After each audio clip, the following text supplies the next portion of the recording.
ప్రయత్నాలు చేస్తున్నారు, వారికి దక్కే అవకాశాలు కూడా ఉన్నాయి. వారి యొక్క ప్రయత్న కార్యాల వల్ల వారు సఫలీకృతం అవుతారు. ఉన్నత విద్యకు కూడా మంచి అవకాశాలు ఇస్తాయి. విదేశాలలో వెళ్ళి చదువుకోవాలి అనుకునేటటువంటి వారికి ఉన్న ఆటంకాలు సైతం మరి పరిష్కరించబడతాయి. ఈరోజు చేసేటటువంటి ప్రతి పనిలో కూడా మెప్పును పొందగలుగుతారు.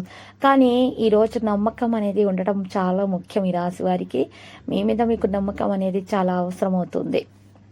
ఇక చిన్న పిల్లల ఆరోగ్యం విషయంలో ఉన్నటువంటి సమస్యలను తొలగించడానికి మరి తగినటువంటి మందులు చికిత్స తీసుకోవాల్సిన అవసరం ఎంతైనా ఉంది. రాశివారు తగిన చికిత్స పొందటం వల్ల మేలు కలుగుతుంది ఆరోగ్య విషయంలో.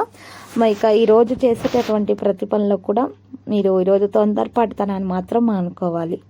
ఇక ఈరోజు ఏ విషయంలోనైనా సరే మీరు పనిని పూర్తి చేసే వరకు అసలు ఆ పని వెంటే ఉంటారు. పని పూర్తయిన తర్వాత మాత్రమే వేరే గురించి ఆలోచన ప్రారంభిస్తారు. విద్యార్థులైతే ఇక ఉపాధ్యాయుల ఆశీస్సులు అయితే పొందుతారు. ఏదైనా సరే పోటీకి దరఖాస్తు చేసుకున్నట్లయితే గనక మీరు ఖచ్చితంగా విజయం అనేది సాధించగలుగుతారు. ఈరోజు మీకు 81% వరకు అయితే అదృష్టం కలిసి వస్తుంది.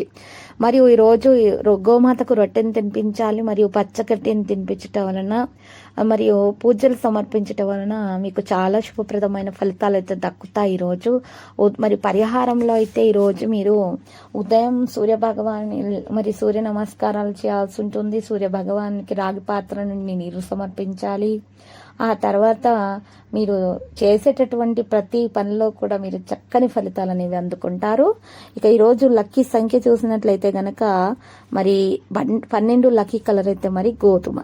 ప్రతిరోజు ఈ విధంగా రాశి ఫలాలు తెలుసుకోవడానికి వీడియోని తప్పకుండా లైక్ చేయండి. క్రింద కనిపిస్తున్న రెడ్ కలర్ సబ్స్క్రైబ్ బటన్ ని తప్పకుండా క్లిక్ చేయండి. లైక్ మరియు సబ్స్క్రైబ్ చేసిన వారికి ఈ రోజు ఏదో ఒక శుభవార్త వినాలని నేను దేవుణ్ణి ప్రార్థిస్తున్నాను. Thank you for watching this video.